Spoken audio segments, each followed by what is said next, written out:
Bonjour à toi, cher spectateur. Vif Argent de Stéphane Battu semblait être un film très intéressant, que ce soit par le biais de son affiche, très classe, mais surtout de son concept, visant à mêler le drame romantique et le cinéma fantastique. À partir de ce moment-là, en fait, ce genre de projet, moi, me titille la curiosité parce que je me dis, il y a forcément quelque chose d'ambitieux là-dedans. En plus, le film a eu un prix Jean Vigo. Le prix Jean Vigo, juste pour vous donner un ordre d'idée, c'est lorsqu'un jeune cinéaste livre un premier film et que ce premier film est tellement impressionnant qu'il décide de lui donner un prix. C'est arrivé à de nombreux cinéastes français qui ont pondu des premiers longs métrages qui étaient particulièrement impressionnants. Et du coup, moi, j'avais vraiment envie de voir le long métrage de Stéphane Battu, rien que pour ça, en fait. Le résumé pour faire simple, Juste est un jeune garçon perdu. Perdu car il ne sait plus s'il fait partie des vivants ou bien des morts. Alors qu'une femme qui semble être celle qui l'emmènerait vers l'au-delà l'interroge, celle-ci lui propose de rester dans le monde des vivants pour guider les âmes perdues vers la rédemption. C'est très beau.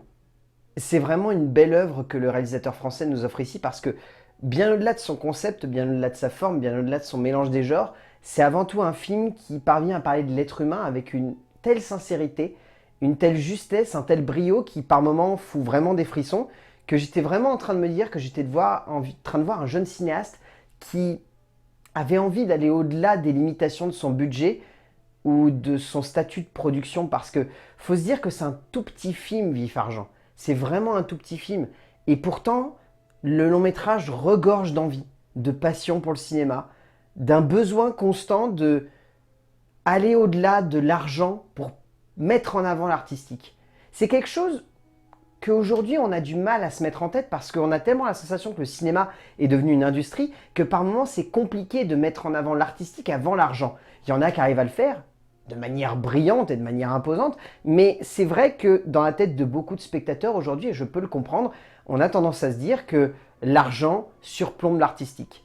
Ce genre de film arrive très bien à nous démontrer que on peut aller au-delà de ça et convaincre quelqu'un uniquement par le biais d'une idée. Et Stéphane Battu avait une sacrée idée et est allé au bout de cette idée. Il est beau de voir au sein du cinéma français des cinéastes chercher à offrir à notre production quelque chose de différent, que ce soit par le biais d'un sujet, d'une forme, d'un style ou d'un geste cinématographique. De mon côté, je soutiendrai toujours à 200% ce cinéma innovant, créatif et purement et simplement magique. Stéphane Battu nous offre ici un film délicat, une œuvre à fleur de peau, autour de la vie, autour de l'amour, autour de l'impossibilité que les deux vivent en symbiose. Mais bon, le temps d'un instant suspendu, que ce soit par le cinéma ou par un geste romantique, on sent que le metteur en scène français a souhaité proposer quelque chose de neuf, de différent, de beau tout simplement. En termes d'écriture, c'est donc écrit par Frédéric Vidot, Christine Dory et Stéphane Battu. Moi, j'ai trouvé cette écriture très belle pour la simple et bonne raison que j'ai eu constamment cette sensation que l'univers allait au-delà des personnages.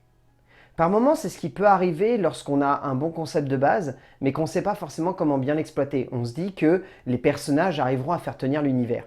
Ce qui est très intéressant ici, c'est que on sent que l'ambition de Battu, de Vidot et de Dory va au-delà de cet univers et de ces personnages. On sent qu'il y a une extension qui consiste à dire ce n'est pas parce que ces personnages sont limités dans le temps que cet univers ne l'est pas. Parce que cet univers parle avant tout de la vie et de la mort, deux thématiques qui sont extrêmement profondes et qui ont du mal à être liées l'une à l'autre. Pourtant ici c'est le cas, elles sont liées l'une à l'autre. Et plus fort encore, il y a cette idée d'oubli.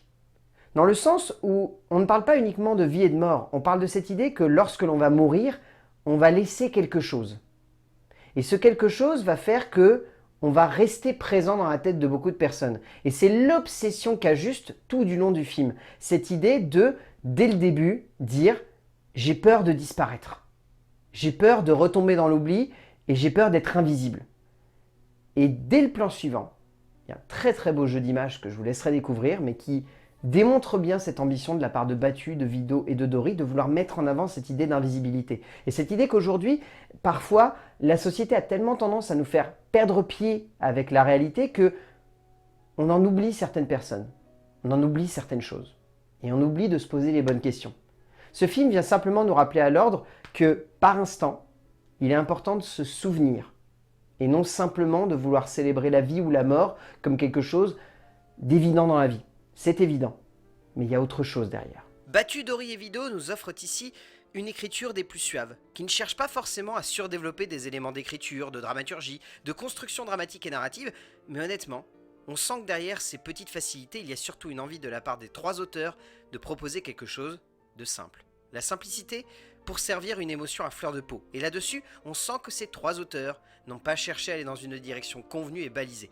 Bien au contraire. Et cela permet à l'ensemble de la dramaturgie de surfer sur une certaine légèreté qui fait du bien et qui procure à ce scénario quelque chose de doux, de suave comme évoqué avant, et de tendre tout simplement. En termes de mise en scène, pour un premier long métrage, Stéphane Battu, il s'en sort quand même hyper bien parce que, honnêtement, lorsque j'ai vu l'idée de base, je me suis dit, ok, ça va être un bon concept, mais il est possible que ça soit un peu limité en termes de technique. Non, c'est pas du tout limité. Moi, ça m'a impressionné parce que vraiment, j'ai eu la sensation que, oui, il y avait des choses qui parfois étaient trop ambitieuses. Pour autant, est-ce que Battu s'est dit que c'était impossible? Non, il tente des choses. Il y a une scène de sexe dans ce film qui est tellement poétique. Je pense que même les gars qui avaient conçu Ghost à l'époque, ils n'y auraient pas pensé tellement cette scène, elle est à la fois sensuelle, elle est à la fois extrêmement intelligente, elle fout des frissons et en même temps elle est logique. Et en plus, elle ne détruit pas l'immersion au sein de l'univers du long métrage. Ce qui est une preuve de la part de Battu d'une grande maturité en termes de conception. Parce que des fois, il y a des cinéastes qui ont un bon concept de base et qui se disent « je suis limité, il faut que je dépasse ce concept pour proposer ce que j'ai envie de proposer au spectateur ». Là, pas du tout. Battu, il épouse simplement son idée de base et il lui donne une forme qui lui permet de rester dans son univers tout en proposant quelque chose de visuellement éblouissant au spectateur. Et il y a plein d'autres scènes qui sont comme ça. Il y a plein d'autres moments où il y a juste des petits mouvements de caméra, des jeux avec les perspectives, avec ce qu'on imagine de la part des personnages, et ça fait qu'on rentre dans l'univers. On rentre dans l'univers mine de rien parce qu'on se sent conquis par ce qu'il propose, par ce qu'il veut véhiculer comme émotion. Et oui, derrière, c'est peut-être par moments un petit peu limité, ça fait un peu cheap et ça fait un petit peu cinéma de guérilla, mais on est sur un premier long métrage et qui en plus arrive à faire de son côté guérilla quelque chose de l'ordre de l'atout. Et c'est ça en fait qui est convaincant au bout du compte. On sent que Battu avait envie de profondément mêler les genres, de proposer une œuvre étonnante, touchante, qui aille dans une direction que le spectateur n'a pas forcément l'habitude de voir. Et c'est en cela que l'on sent que le cinéaste cherche le plus possible à jouer avec nos émotions et nos sensations. Battu est un petit génie de la caméra. On sent qu'au travers de ce métrage, le cinéaste cherche énormément à construire quelque chose de neuf, sans pour autant aller dans une direction qui sonne comme trop expérimentale, comme c'est un peu le cas parfois lorsque l'on veut trop en faire. Mais clairement ici, ce n'est jamais le cas. En termes de casting, déjà je trouve que Saadia Bentaïd est vraiment excellente alors qu'elle a un personnage qui est très complexe, très mystérieux, mais qu'elle arrive à en rendre en même temps très attachant. Je trouve que Jolof Mbege ainsi que Marie-Josée Kilolo Maputu sont vraiment très bons tous les deux, ils forment un très joli couple à l'écran et ça marche vraiment bien, ils ont quelque chose, elle en particulier, elle a une scène qui est vraiment marquante et que j'ai trouvé très belle. Je trouve que Judith Chemla a vraiment beaucoup de charisme et ici elle est éblouissante du début à la fin du film durant les quelques scènes qu'elle a. Après, c'est vrai qu'il y a ce jeune acteur qui lui pour le coup vole vraiment la vedette à tout le monde parce que il est impressionnant. Timothée Robard est vraiment touchant et juste dans le rôle titre. Secondé avec brio par Judith Chemla, comme évoqué avant, le jeune homme parvient à développer une sacrée palette d'émotions qui marque profondément le spectateur. Au bout du compte, Vif Argent est un film que je trouve être très beau. C'est un très joli petit film de rentrée parce que il a cette aura, cette forme, cette force qui lui permet de vivre en dehors de la salle parce qu'il véhicule des émotions, des réflexions, des thématiques qui traversent le spectateur et qui ne le laissent pas indifférent en sortant de la salle.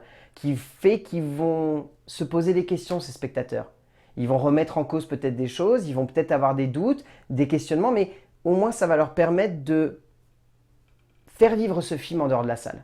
Et parfois, c'est la chose qui différencie un petit film d'une grande œuvre. Je dis pas que forcément Vif Argent est une grande œuvre, mais c'est une œuvre qui marque. Et rien que pour ça, Vif Argent de Stéphane Battu, je vous le conseille. Je sais, ça fait partie de ces films qui sont mal distribués ou qui ont droit à une faible distribution, mais franchement, si vous avez moyen de mettre les mains dessus, n'hésitez pas. C'est vraiment une belle œuvre. A plus!